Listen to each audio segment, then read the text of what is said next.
श्री शिवाय नमस्तुभ्यम दोस्तों, मेरे चैनल सुख समृद्धि उपाय में आप सभी लोगों का हार्दिक स्वागत है। जैसा कि आज मैं बताऊंगी शिव भक्त नंदी के बारे में। हाँ जी, नंदी की महिमा।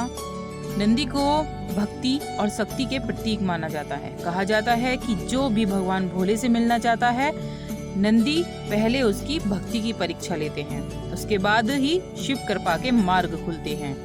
भोलेनाथ के दर्शन करने से पहले नंदी के कान में अपनी मनोकामना कहने की परंपरा है।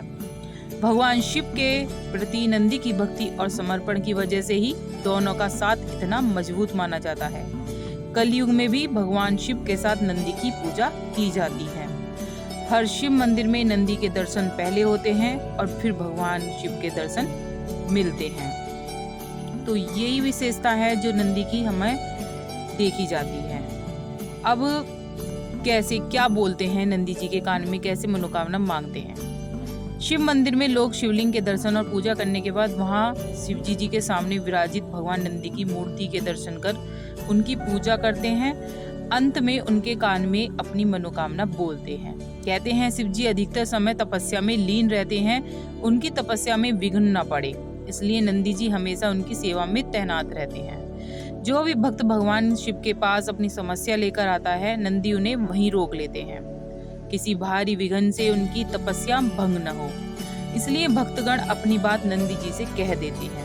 नंदी जी से कही गई बात शिव जी तक पहुंच ही जाती है। इसलिए मंदिरों में नंदी जी के कान में अपनी मनोकामना कहे जाने का प्रचलन है। कहते हैं कि स्वयं भगवान शिव जी ने नंदी को यह वरदान दिया था कि जो तुम्हारे कान में मेरी मनोकामना बोलेगा, उस व्यक्ति की सभी इच्छाएं मैं पूरी कर दूंगा। भगवान शिव के प्रमुख गणों में से एक है नंदी। नंदी जी कैलाश पर्वत के द्वारपाल भी हैं। उनका एक स्वरूप महिष भी है।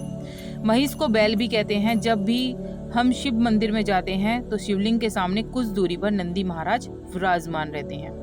शिव जी के साथ नंदी की पूजा भी जरूर करनी चाहिए। कई लोग सीधे मंदिर में चले जाते हैं और शिवलिंग की पूजा करके चले आते हैं, लेकिन शिव जी के साथ उनकी पूजा जरूर करनी चाहिए, अन्यथा शिवलिंग की पूजा का फल आपको नहीं मिलेगा।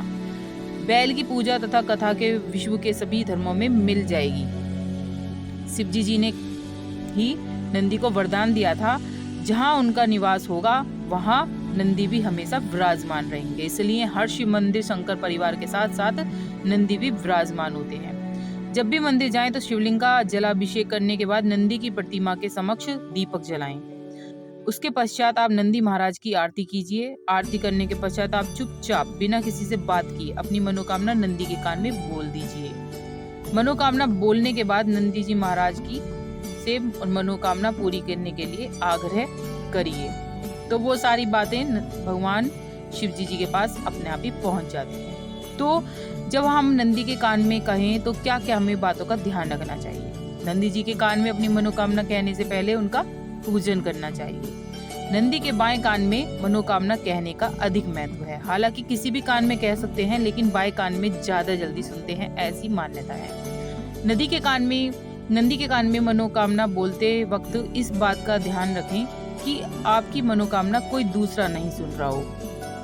आपको बड़े उससे बोलनी है, तेज नहीं बोलनी है, आपको आराम से बोलनी है, जो आपकी आवाज दूसरा कोई ना सुने। मनोकामना बोलते वक्त आप अपने होठों को अपने दोनों हाथों से ढक लें, ताकि कोई आपको देख नहीं पाए। नंदी जी के कान में किसी की भी बुराई या किसी का भी बुरा करने की बात बिल्कुल मत कहिए। नंदी जी के कान में आप उनके कुछ भी कह सकते हैं, आपकी जो भी मनोकामना हो आप वो कह सकते हैं, लेकिन किसी की बुराई ना करें। और मनोकामना कहने के बाद नंदी जी के समक्ष कुछ भेंट अर्पित करें, जैसे फल प्रसाद। अगर फल प्रसाद नहीं है आपके पास तो आप धन भी अर्पित कर सकते हैं। तो यही मान्यता है कि नंदी भगवान हमेशा उनके भोलेनाथ के साथ रहते हैं और आपको जो भी आप मनोकामना कहते हैं वो सारी पूरी हो जाती हैं। तो वीडियो अच्छी लगती है तो लाइक सब्सक्राइब जरूर करिएगा। कमेंट में लिखने का जय भोले बाबा की जय, हर हर महादेव।